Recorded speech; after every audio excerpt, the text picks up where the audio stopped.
Ladies and gentlemen, if you've ever felt like you're losing yourself just to keep someone's attention, this video is for you. Today, we're breaking down one powerful truth. When you constantly need reassurance to feel loved, you're not building connection, you're building dependence. Let's dive into the topic and uncover how to reclaim your confidence, your voice, and your emotional freedom in any relationship. If you're ready to stop chasing validation and start standing in your worth, hit that subscribe button. Your elevation starts now. When you constantly apologize for things that don't require an apology, you slowly chip away at your own presence. Words carry energy, and sorry is one of the most powerful of them. But only when it's earned. When used excessively, it becomes background noise, something others start to expect from you even when no harm has been done. This habit might seem polite, even empathetic, but it often masks a deeper fear, a fear of taking up space. Over-apologizing isn't about humility, it's about insecurity. It sends a message that you're uncomfortable with being seen, heard, or possibly misunderstood. Instead of standing in your truth, you shrink yourself for the comfort of others. And every time you do, you reinforce the idea that your existence needs permission. That's not strength, that's survival mode. And we live in a culture where especially women are taught to soften everything, their voices, their opinions, their movements. The overuse of apologies is a symptom of that conditioning. Sorry becomes a filler when entering a room, asking a question, or even expressing a boundary. But boundaries are not offenses, and confidence is not aggression. The truth is, people respect what stands confidently and kindly in its own space. Think about how many times you've said sorry just for speaking up or for saying no to something. Gee, that didn't feel right. Those moments matter. They tell your nervous system that it's safer to be small. But playing small doesn't protect you, it disconnects you from your core. And every time you over-apologize, you start redefining your identity in the eyes of others. You may not notice it immediately, but over time it becomes the lens through which people perceive you as unsure, overly cautious, or emotionally dependent. It's not just about how they see you, it's about how you start to see yourself. If your default reaction is to say sorry, what you're really doing is seeking forgiveness for existing. You deserve better than that. You deserve to occupy space with confidence, to make mistakes without shame, and to speak your truth without guilt. Growth begins when you recognize the difference between genuine accountability and performative guilt. And it's okay to mess up. It's okay to be wrong. Those moments require an honest apology, and they should be treated with the sincerity they deserve. But when sorry becomes a placeholder for every interaction, you're training others to expect your self-erasure.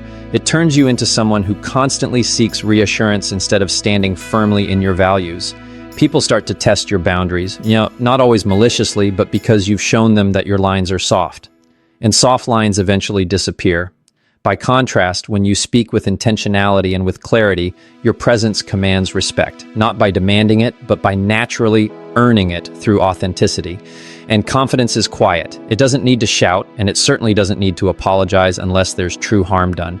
The difference between someone who speaks confidently and someone who constantly says sorry is like night and day. One builds trust, the other builds confusion. People are drawn to what's grounded, not what's shaky. That doesn't mean you need to be perfect. It means you need to own your space, even in the moments you're still figuring it out. Your energy teaches others how to treat you. If your energy says, "I'm sorry for being here," they will start to believe that maybe you shouldn't be. And when you remove unnecessary apologies from your language, something powerful happens. You start choosing your words more deliberately. You say, "Thank you for your patience," instead of "sorry for being late." You say, "I'd like to share my perspective," instead of "sorry if I'm overstepping." These subtle shifts reshape the narrative. They move you from a place of guilt to a place of grace. And people notice. They notice when you speak with intention. They notice when your tone says, "I respect you, and I also respect myself."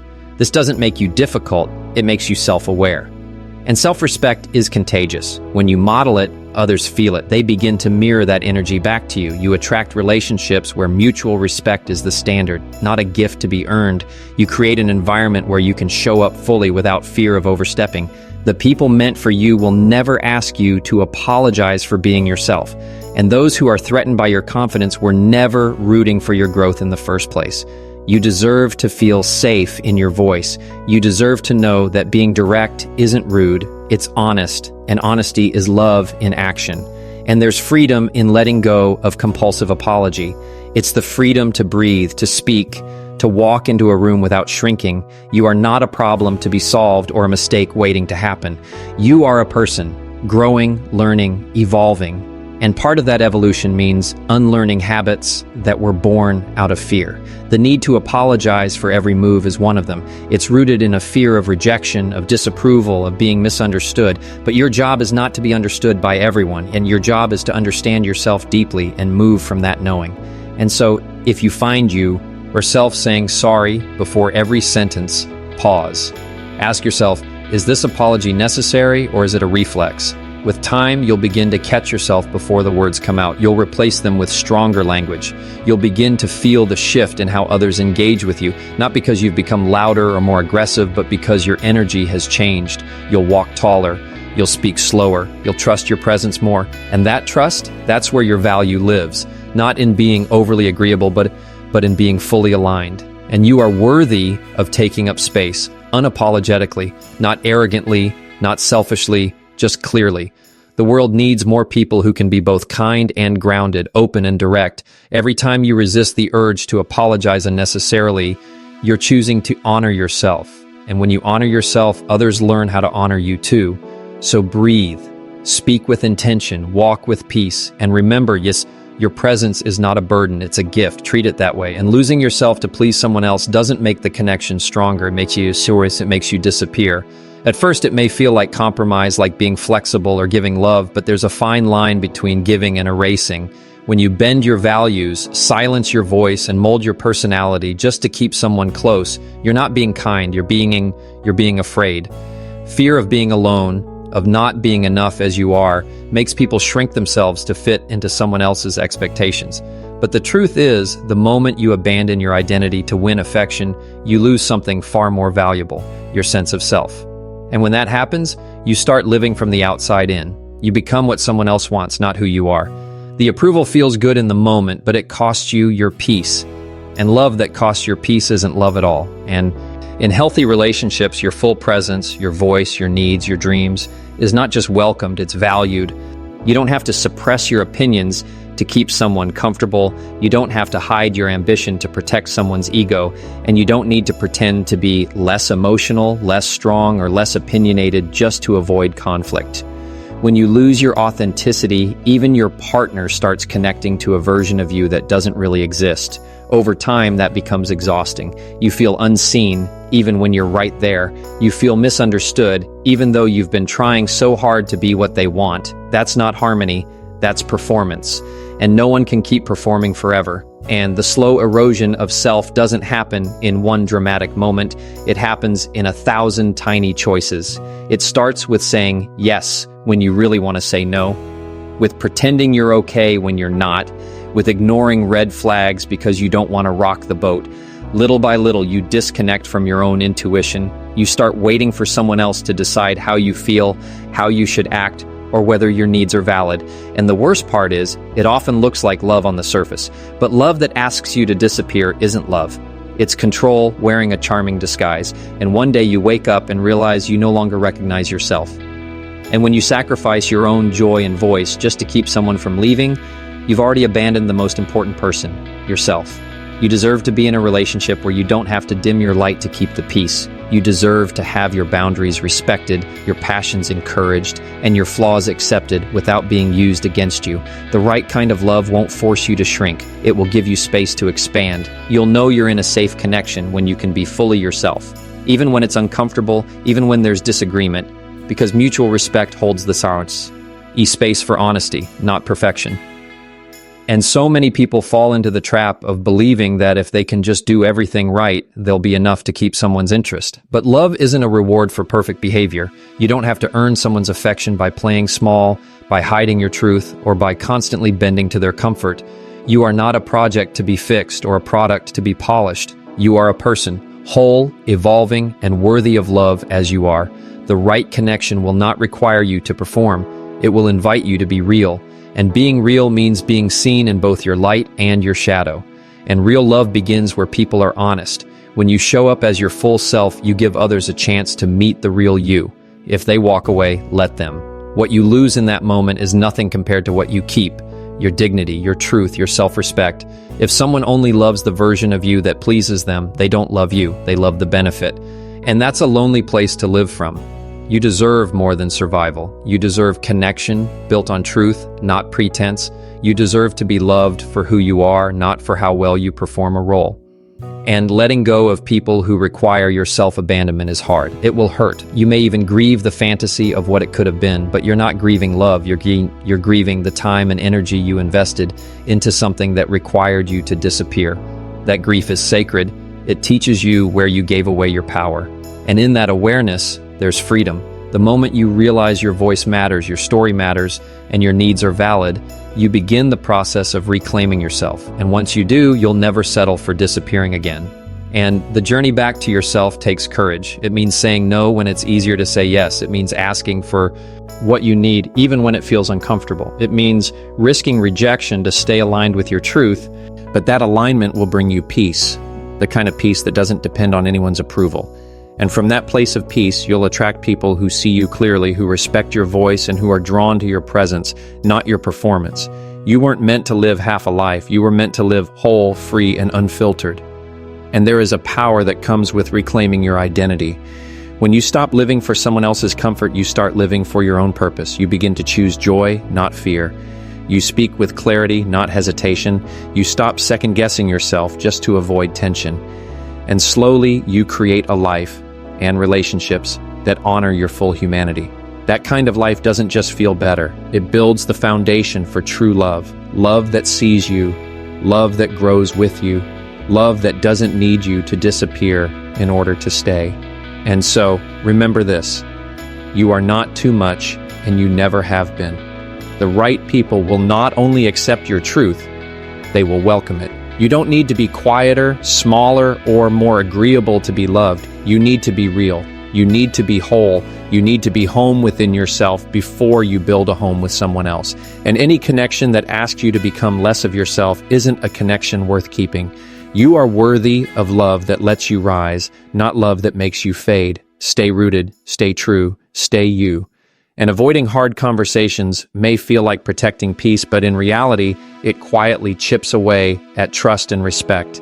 Silence may seem like the safer choice, but it often becomes a breeding ground for resentment, confusion, and emotional distance.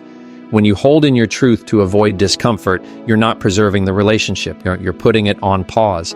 And over time, everything unsaid begins to pile up. The fear of conflict starts to outweigh.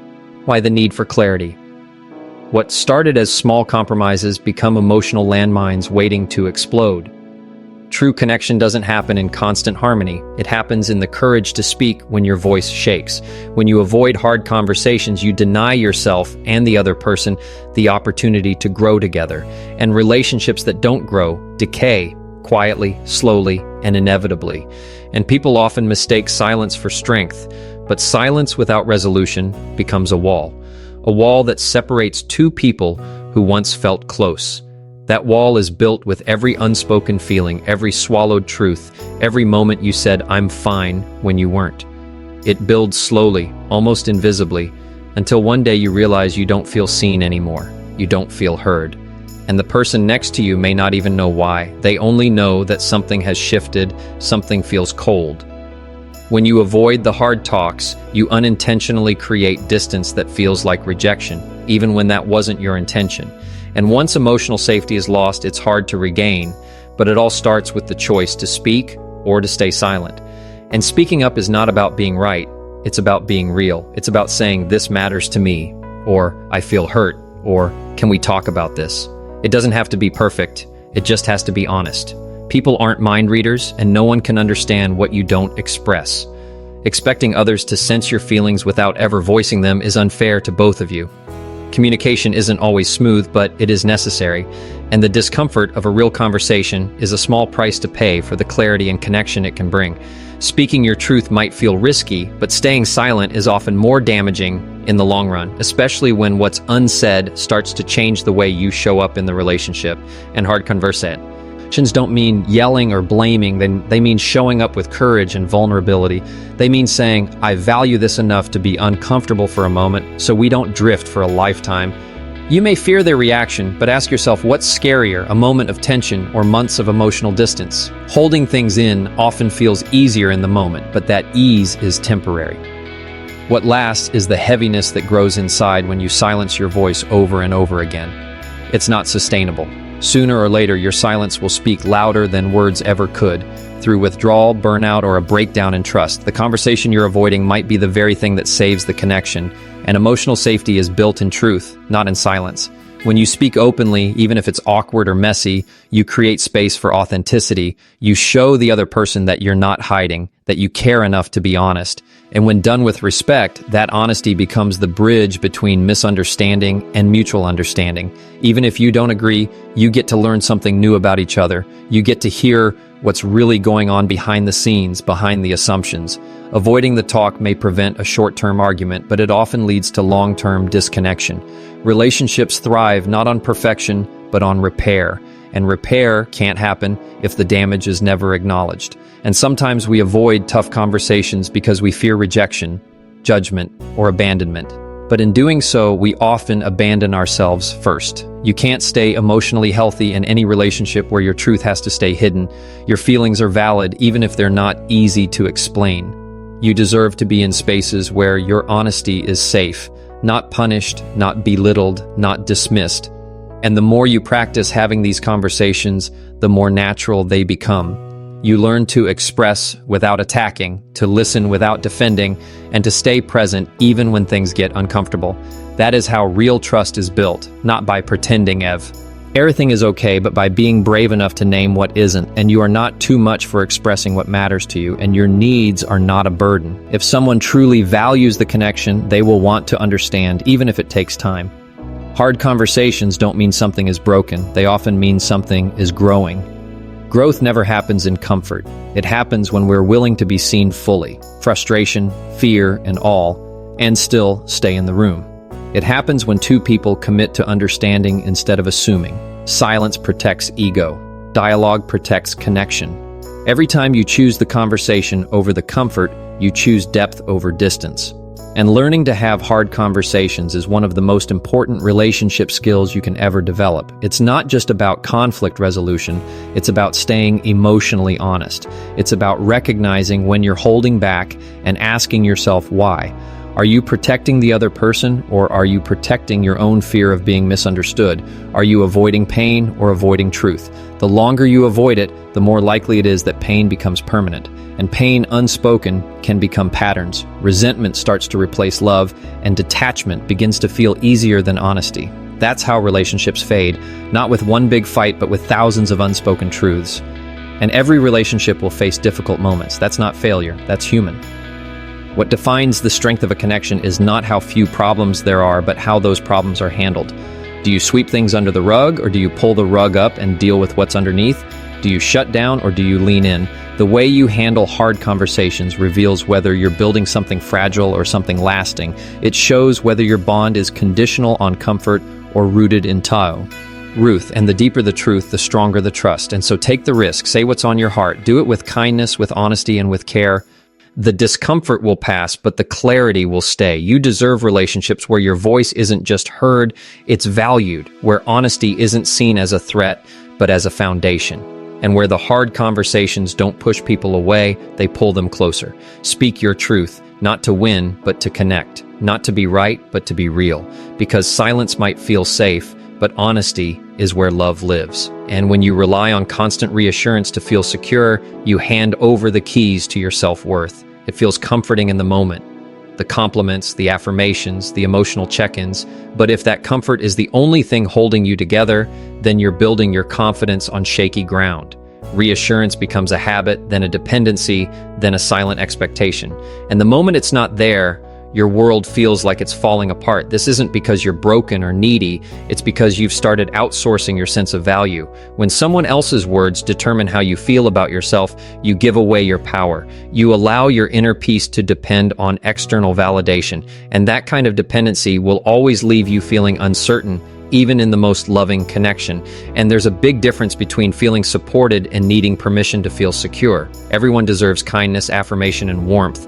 But when your self-image depends on it, the dynamic shifts. Instead of love being a shared space, it becomes a one-sided performance where you're constantly seeking proof that you're enough. You look for signs, dissect words, replay conversations, always wondering where you stand. And even when the answer is clear, it's never quite enough.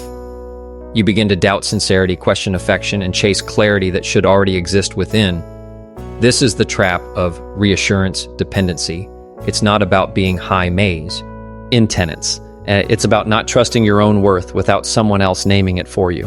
And over time, the need for constant affirmation starts to feel exhausting. For both people, one feels drained trying to keep up and the other feels anxious when it stops.